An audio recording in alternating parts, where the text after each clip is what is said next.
Hey, on today's session, I want to talk a little bit about the economics and how real estate plays a factor in economics. I think agents don't know enough about this. I'm not going to go super deep into it, but if you want to be a well-rounded real estate agent for your clients, you need to know how real estate ties in economically.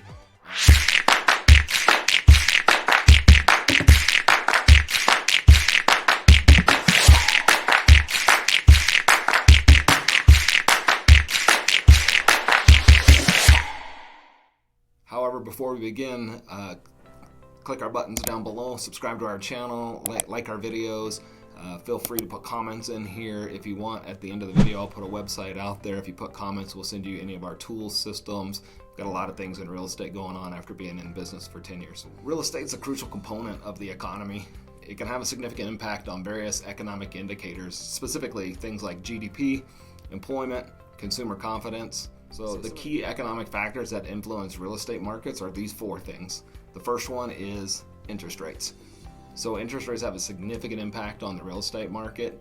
So as you've seen, when interest rates were the lowest of the lowest, say between 2018 to 2021, it was really easy for home buyers to be able to obtain mortgages, right? Because as you know, interest rates kind of determine what the monthly payment's going to be, which then also determines the debt to income ratio, which then determines what the buying power of a buyer is. So obviously we all know that the lower the interest rates, the more buyer power the buyer has. The higher the interest rates, the higher the payment, the lower the buying power that a buyer has. So, lower interest rates can increase demand for property. Higher interest rates can typically sometimes, make buyers less qualified, so therefore they're unable to purchase. So therefore sometimes the drive to or the supply and demand, right? So the demand goes down sometimes when there's higher interest rates. However, I would, put a little caveat in here that historically interest rates have been around 6% if you average it out over the decades. So right now, speaking of 2023, we're not really that far off of what the norm is. What it usually happens is it takes consumers a little while to digest a change, and a change to go from 3.5% interest to 6.5% is usually kind of like this whiplash, right? So you imagine the whip cracks and it says, hey, we're going to 6%. There's kind of this lag in the whip until it actually snaps. And then when it snaps, people are like, oh, I get it now. Okay, 6%, it's not too bad. That's the new norm. Just takes people a while to kind of get to the new norm.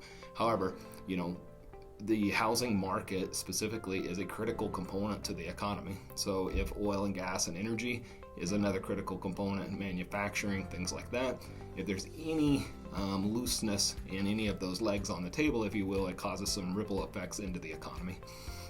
Number two, economic growth. Economic growth is when the economy is growing, it can lead to increased consumer confidence and more significant demand for property. So think about this, right? People are getting possibly paid more, money's flowing in, everything's great, people are more confident, they're able to go purchase things. I think inflation plays a big role right now. People are paying more for just your common everyday goods. So, they're extra money, if you want to call it that. There isn't a whole lot of that going on right now because people need that, quote, extra money to be able just to go in and buy groceries, to go in and pay for gas, things of like that nature. So I think confidence is kind of low right now. I haven't really seen the stats on that, and I'm not sitting here trying to be a statistician. I'm just trying to give a general concept on how real estate plays a role in the economic growth. So here's the deal, right? If we go into a recession, usually interest rates chase inflation. So we need inflation to go down. A recession is going to probably cause that to happen. And that's kind of what, the government won't say they're trying to put us in a recession, but obviously the market's too hot. So they've got to increase the T-bill interest rates, the Fed rates, things of that nature. So with that being said, we probably, in my opinion, we'll probably move towards a recession if we're not already in one. This is just Mike's opinion on things, which I believe will drive some of the interest rates down. How far it's going to go down, when it's going to go down, who knows? I don't think anybody can tell you that.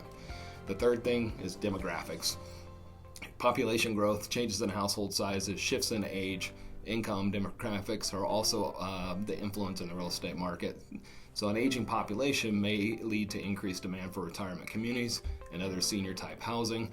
So again, a lot of this is just, like you said, demographics. So if you're up in a New York city area, that demographic is going to look different than, say, Mobile, Alabama, right? And I use these as an example, as Florida, has a lot of seniors that move there, and there's a lot of advantages sometimes for retirees to move to that area. No income tax, you name it, right? So a little better weather, things like that. So you may be looking at a more aged population in certain areas in Florida, let's say, than maybe a baby boomer, or baby boomer's not the right word, but maybe a Austin, Texas, right, where it's kind of a tech. It might be more of a post-college bump for career fields, things of that nature, kind of a tech growing corporate industry, if you will.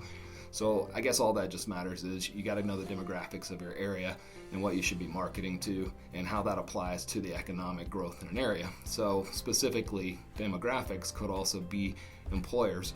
If you have a big company that's like a predominant job industry or business in a specific city, and that company decides to shut that plant down or shut that business down, that's going to have a local impact on that local economy. So you've seen it in the past where like maybe a big car manufacturing company in Ohio or whatever, Detroit or whatever, right, decides to shut its plant down. That has a gross impact on that local economy. A fourth thing is government policies. So we've seen all kinds of stuff. I mean, I believe government generally has good intentions, but it's usually government that screws things up. They're the ones that push us into inflationary areas. They're the one that push us into recessions. It's because of their policies that are either, help us or they hurt us. So you'll hear that time and time again from key leaders is, it's not that I don't think government's out to get us. I'm not into that camp of conspiracy theories, but I do believe that a lot of their decisions put us into situations that we're in. So right now, with them kind of kicking the can on inflation a year ago, right, kind of thinking it was transitory is what they called it, and then after several months of it not really being transitory, they decided, oh crap, we got to do something, right? So now they had to push for higher interest rates, things of that nature.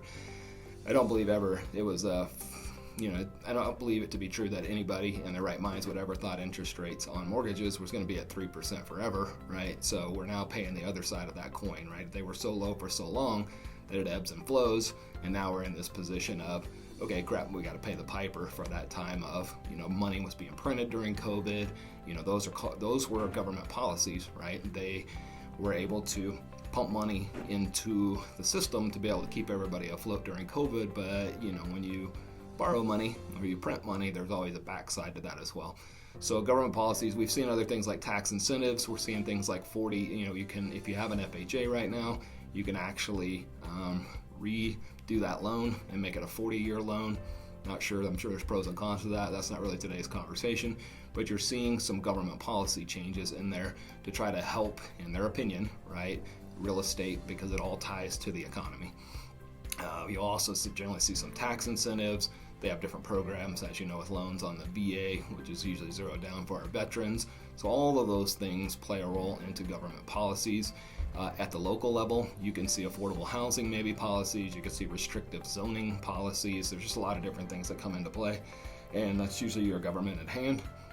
So those were the four things that we wanted to talk about today as to how real estate kind of plays a factor into the economy. I hope that gave you a little bit of knowledge, and I think the more you know as a real estate agent, as I said in the beginning, the better you're able to support your clients, the more informed you sound, the more educated and confident you sound.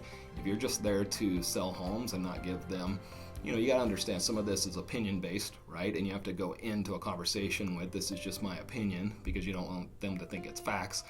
Generally, when we're having conversations about what our interest rate's going to do, what our housing price is going to do, I usually don't get into that because I don't think anybody knows that answer, right? It is truly like a snow globe, right? Shake it up and see where the snowflakes go, and that's kind of like the best guess at anything in the economy.